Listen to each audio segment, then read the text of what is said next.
জুলাই আন্দোলনে রাজধানীর কদমতলী থানা এলাকায় শিক্ষার্থী মাহাদী হাসান পান্থ হত্যা মামলায় বাংলাদেশ ওয়ার্কার্স পার্টির সভাপতি ও সাবেক মন্ত্রী রাশেদ খান মেনন, জাতীয় সমাজতান্ত্রিক দলের সভাপতি ও সাবেক তথ্যমন্ত্রী হাসানুল হক ইনু এবং সাবেক আইসিটি প্রতিমন্ত্রী জুনায়েদ আহমেদ পলককে গ্রেফতার দেখিয়েছেন আদালত। সোমবার ঢাকা মেট্রোপলিটন ম্যাজিস্ট্রেট মোহাম্মদ সেফাতুল্লাহর আদালত শুনানি শেষে গ্রেফতার দেখানোর আবেদন মঞ্জুর করেন। এদিন তাদের আদালতে হাজির করে মামলার তদন্ত কর্মকর্তা কদমতলী থানার উপপরিদর্শক মোহাম্মদ আরিফ হোসেন গ্রেফতার দেখানোর আবেদন করেন। পরে আদালত এটি মঞ্জুর করেন। মামলা সূত্রে জানা গেছে, জুলাই আন্দোলন চলাকালে গত বছরের 19 জুলাই রাজধানীর কদমতলী থানা এলাকায় তোলারাম কলেজের এইচএসসি পরীক্ষার্থী মাহাদী হাসান পান্থ আন্দোলনে অংশ নেন। ঘটনার দিন বিকেল 4টায় আসামিদের ছোড়া গুলি তার মুখের সামনের অংশ দিয়ে ঢুকে মাথার পেছন দিয়ে বেরিয়ে যায়।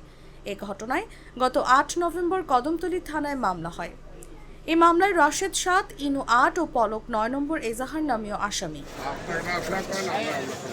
গত বছরের 14 আগস্ট রাতে পলককে গ্রেফতার করা হয়। 22 আগস্ট রাশেদ খান মেননকে গ্রেফতার করে police.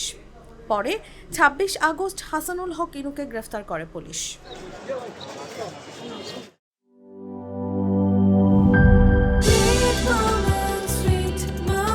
Treat chocolate. Treat moment, sweet moment.